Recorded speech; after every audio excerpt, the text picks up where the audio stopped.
Great. Well, welcome back for session 2 of the morning. I'm really excited personally about this session, as I've been. This entire workshop has been wonderful. So this particular session, participants will have the opportunity to hear from voices with the anti-trafficking movement in their efforts to influence and develop policy that will help end human trafficking. And I think this is an especially interesting time in public policy for human trafficking, because I think that this movement in particular has garnered a lot of attention from legislators. I think specifically back to January 27th of 2015, when the House of Representatives passed 11 bills on human trafficking all in one day. If nothing else, that was certainly symbolic of the fact that we've got some attention going, and that's a really good thing. So I so look forward to hearing about your work and about what you feel about what's going on, what we can do better, the gaps, etc. Can't wait. So without further ado, I'm going to introduce our speakers. First, we have Hani Stoklosa. She is an emergency medicine physician with Brigham and Women's Hospital at the Harvard School of Medicine. She is also the executive director of Heal Trafficking and is a National Academy of Medicine Fellow. And then in addition, we are very privileged to have here Fainess Lipenga, and she is a survivor of human trafficking. And so very often the survivor's voice is left out of our work in all forms of prevention, especially violence prevention. And so I think that this is a really unique opportunity, and we're very blessed by the presence of both of these people today. And I really look forward to hearing more from them. If you would like to know more about them, please do reference the bios that you have in the materials on your tables. So without further ado, Hani, thank you. Oh, I'm sorry. Fainess, you're first? Yeah. Wonderful. Push that button. All right. There you go. Good morning, everyone. My name is Fainess Lipenga, and I am originally from Malawi. I was trapped here in the United States. Thank you. First of all, thank you for being here. I'm so honored to be invited to present this regarding human trafficking, and also thank you all for being here. Thank you for your time, and thank you for listening to me. I was a victim of human trafficking, labor trafficking in Silver Spring for 3 years. Now I'm a survivor, a fighter, and why I find my justice, my freedom, and peace, I'm on the movement to raise the voice to speak for those people who doesn't have voice like I was. And I want to show them and let them know that one day they can be them to have their freedom, and also they can read who I am. Recently, I started working with the Pro Bono Legal Center in Washington, D.C. We work together as survivor voices count, because it doesn't matter what you work in, any kind of, like, if you want to deal with the human trafficking issue, it's good to involve survivor voices, because survivors' voices matter, count. You cannot do this job yourself, because survivors know better, because they've gone through it. So you learn from them something that you don't know, so you can help you to discover new things and find a solution to stop this issue. And also, I am also a member of National Survivor Network. National Survivor Network is composed with like boys and girls, men and women. Right now we are like 158, so we work together. We are from people from different walks of life, straight, gender, regardless, nationality, culture, diverse. We are people who diverse, so we work together, find a solution to stop this. Also, we work with the registrators and other organizations to find a solution to end human trafficking.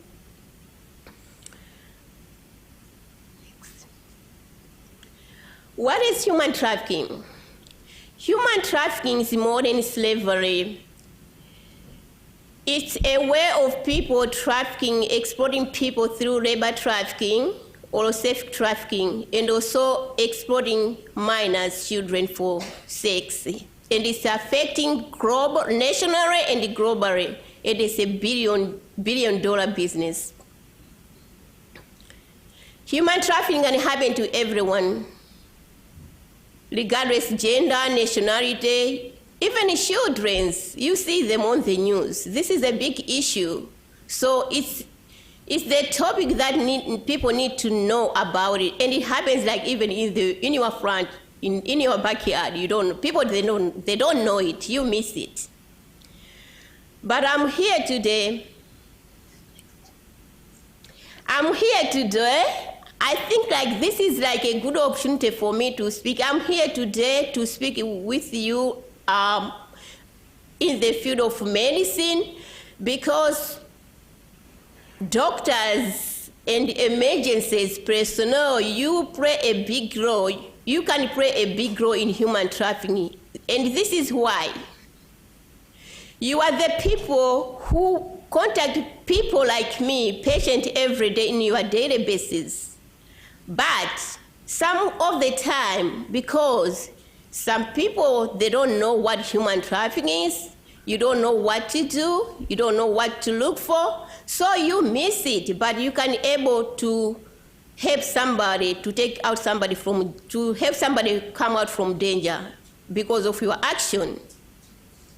So I'm gonna tell you some things, how you can identify human trafficking. I mean, it's like, for example, most of the time human trafficking survivors, they have opportunity to get out from their trafficker, or maybe not to get out, but they can able to visit churches, and the common areas to visit is hospitals. However, myself, it takes time to visit, but I was able to visit healthcare, but I'm gonna get on that one later.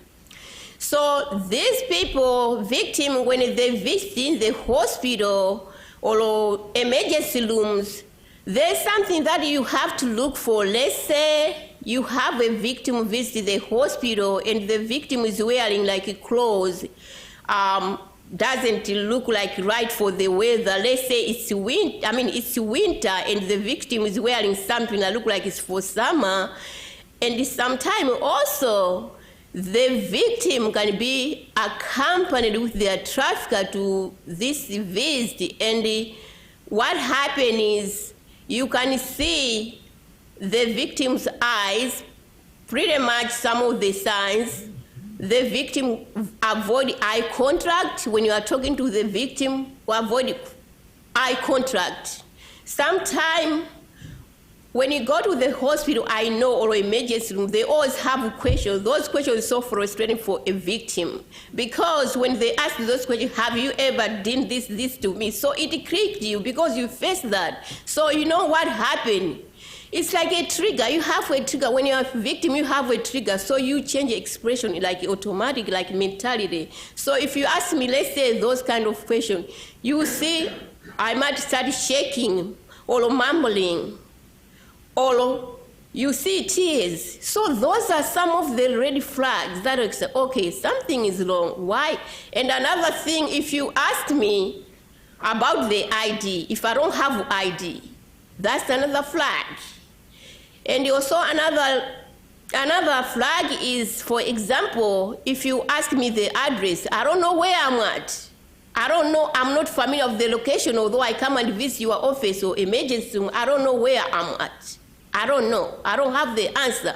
So those are red flags that, like, healthcare field can able to identify, like, see those kind of flags. And also sometimes, another thing, when somebody is trafficked, doesn't have power to hold their documents. So let's say don't have a passport, because the traffickers always control the person. And also, like, most of the time, the victim doesn't know the language. So this situation, if I come to emergency room, if I don't know the language, which I don't know. I taught English myself through watching cartoons, by the way, after I escaped from my captivity. So I learned mine through watching cartoons. So if I come to emergency room with the office, it's your job to find an interpreter so can it translate to me, so you can understand what is wrong with me, because communication is hard if you don't know another language. But sometimes there's some kind of situation, the trafficker is there with you in the room, and you cannot speak on yourself. But if you see the sign that something is wrong, feel free to ask, like this, personal account, accompanied a victim to step out that, okay, I just want to talk to the patient directly. So that's your moment. If you see red flag, take your time to investigate. If you see something is wrong, reach out. There's a number to reach out. You can reach out to the authority, 911, identify, because you cannot approach like to rescue a victim by yourself. You need a lot of information, a lot of it's complicated, but the right way to do that is to contact the authority according to what you see. Because like for me, my situation when I was when I was trafficked, actually, I did not do I never go to the doctor, but what happened was I break up all my body lashes and I was coughing. I was very sick and I was so skinny. I was almost to die because I couldn't afford enough food, and I was sleeping in the basement. So what happened is my trafficker take me to the doctor. It was walking in a clinic. So when we went there, my trafficker spoke on my behalf. I was just quiet. I didn't know what was going on because I couldn't speak the language. So after that appointment, we went back, and I was able to visit again with my trafficker. And the third time, I was able to go there, but I did not make this appointment by myself. A family member make an appointment for me for this doctor because I was very sick. I didn't know how to get there, but she told me how to get there. So I took a bus and I went there. It was cold. I left the house with just a sweater, no boots, no scarf, nothing. So when I went there, this is why I said, doctors, you play the big role to identify human trafficking, because this is what happened. I thought like it was my breakthrough when I went there by myself. And this doctor was, he was good that time because he looked at my eyes. You can look at the patient's eyes, even just look at my eyes, but somebody is very distressed, is dealing with something. You can see somebody is okay, if somebody is not okay, if something is wrong. So those kind of little things, you can identify human trafficking. This doctor told me that, you know what, you are very skinny. I can see on your eyes, you're gonna die. I know something is wrong. And he asked me if I'm treated right. So with my limited English, I was able to say yes. And he told me that, okay, I'm gonna give you medication for you so you can gain him weight because you're gonna die. I was really very sick like skin. I was so stressed and very depressed.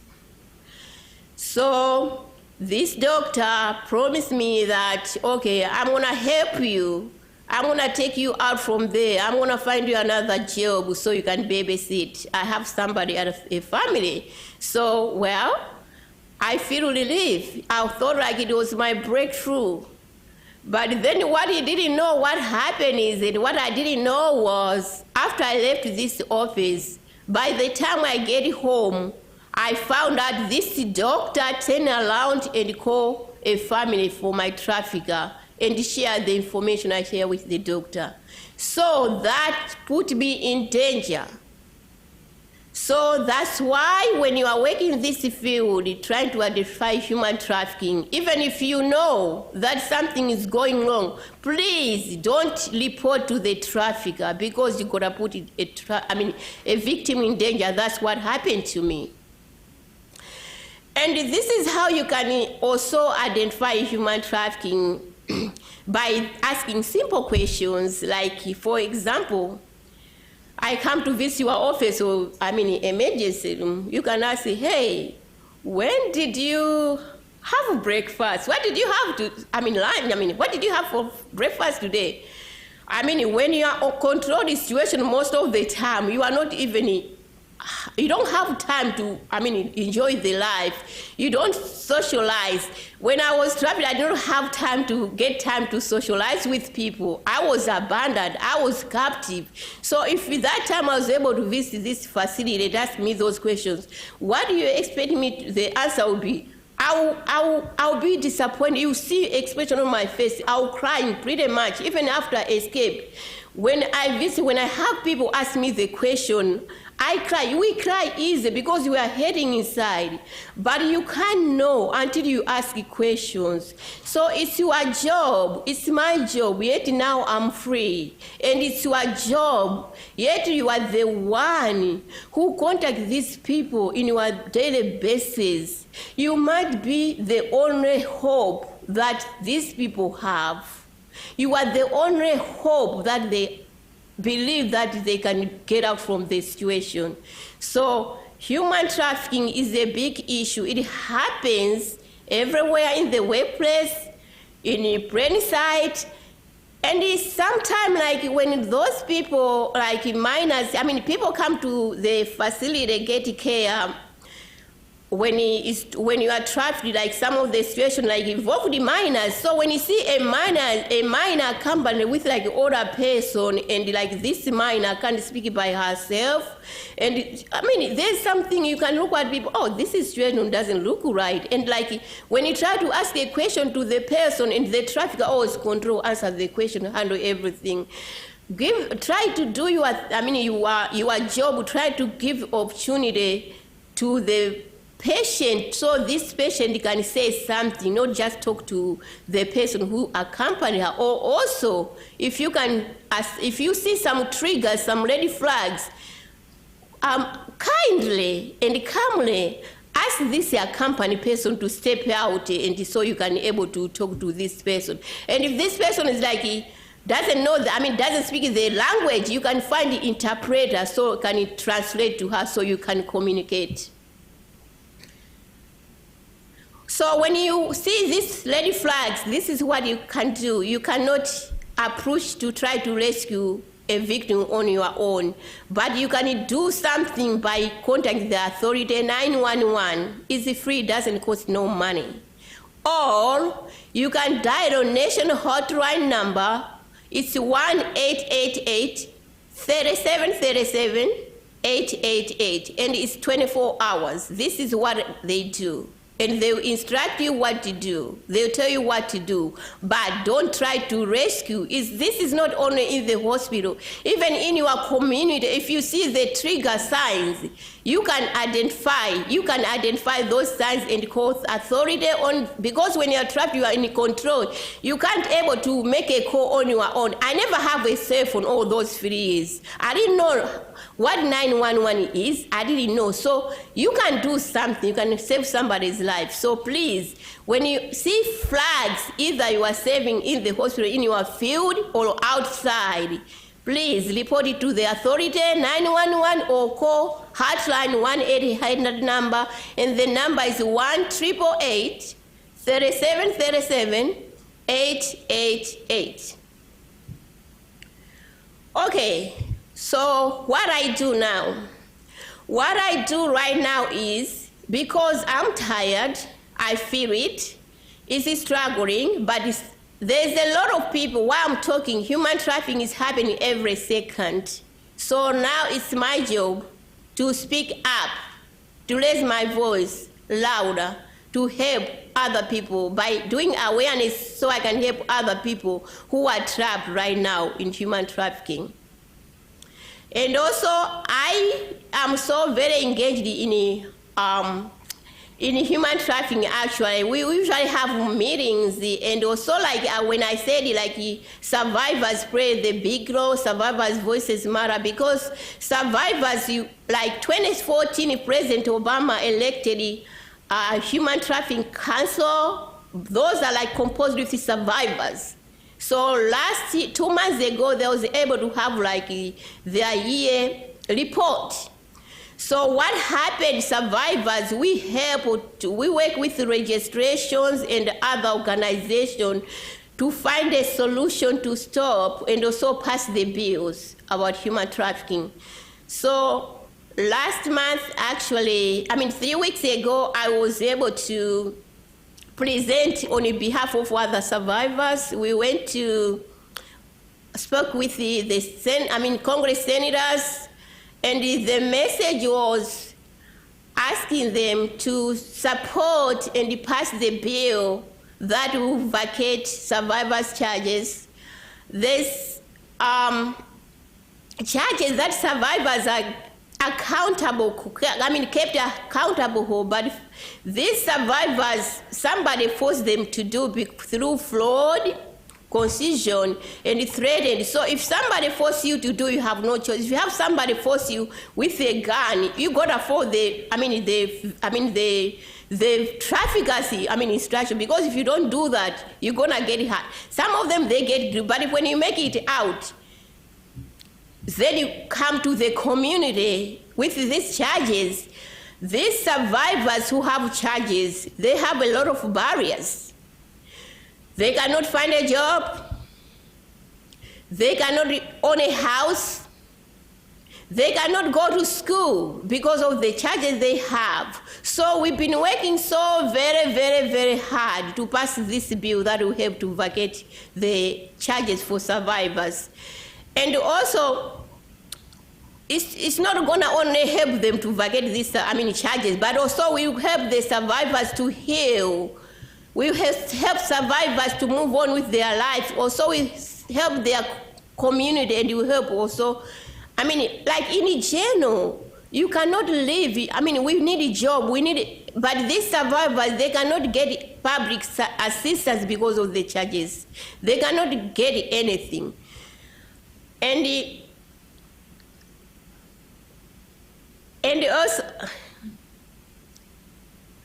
also, I'm asking you to do your part, because to get engaged, it will be better when to get engaged, to do a lot of training in your department, to get engaged people to know more about human trafficking. And also sometimes it's good when you have you hear that there's engagement of human trafficking going on in your community. It's good for you to go attend, encourage people to attend. So both of us, we can work together to raise awareness to fight for human trafficking. And also regarding for these charges, also there's also another challenge for just in general for survivors of human trafficking for getting service. For example, my case, there's an issue that, just imagine, for my experience, I was captive for 3 years. I wasn't able to access health care. So there's one issue that is very important for survivors when they get out from the situation regarding what kind of food trafficking. But for example, dental care is crucial for everybody, and dental care is such very expensive. Everyone will agree with me with this one. So what happened is, here we are free, and we are trying to access the dental care. For me, I'm going to talk about myself, but it's affecting other people. So I've been trying to access the health care after I escaped. But what happened is, I don't have insurance, I don't have health care. So when I've been visited, I can say maybe 10, 12 places, but it doesn't matter where I go, I get denied.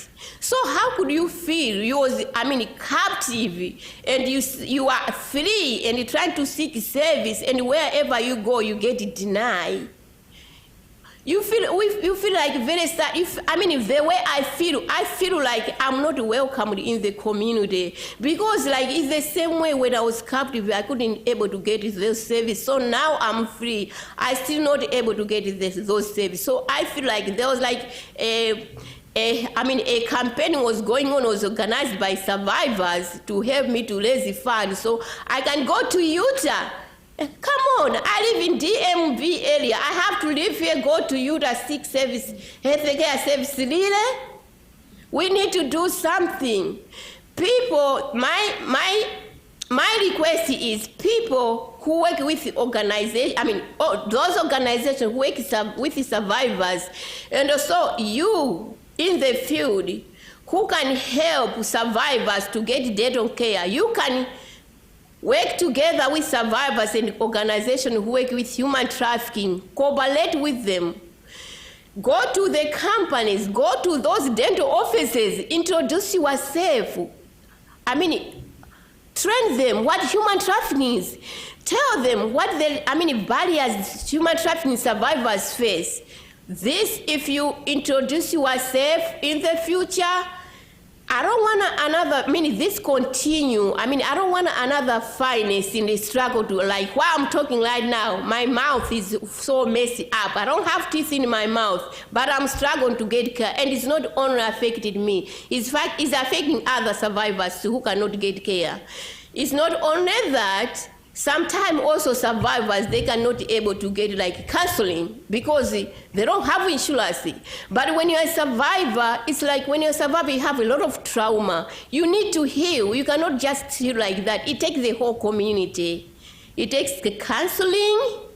It takes like therapy. So if I'm okay, you have to deal with those triggers. You need somebody like who's like trained in the field, counseling, therapists, talk to you so you can help you to heal.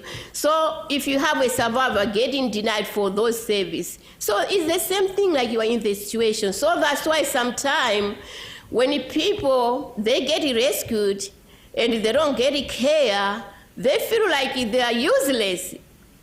What will happen next? They're gonna end up there, go back, exploding again. They're gonna go back to the situation because they have no choice, because there's no help out here support them so they can heal. So to fight human trafficking, it takes a whole community. We can't do this alone. We need to work together. Thank you for listening to survivors.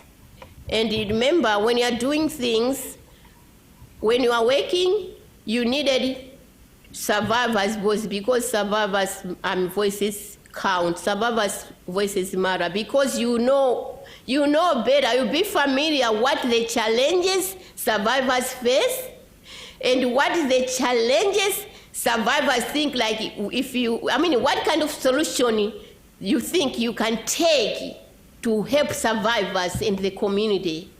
Thank you so much for listening. And I don't know if I can take questions now or I can wait later at the end. Well, I think we'll go ahead if there are any clarifying questions, and then we'll listen to Hani, and then we'll have even more questions if that's all right with you. Does anyone have any clarifying questions? First of all, I'd like to thank you very much. Thank you. I just want to let you know, although I've been involved in the movement, but actually this one, my opening speech, I've been doing like behind doors because my case was still open. But because I'm so angry, I hate so much, so I didn't want to be quiet. I was still like sneaking, speaking. So I've been doing this. So I fought so hard. I just got my justice actually this year. This month, the judge just threw my case, but I refuse to be silent because human trafficking is happening every day. Thank you for listening. Thank you for listening for my broken English, but I'm a fighter, I'm a survivor, and I'm a leader. Yeah. And I speak for those people who doesn't have voices. Thank you so much.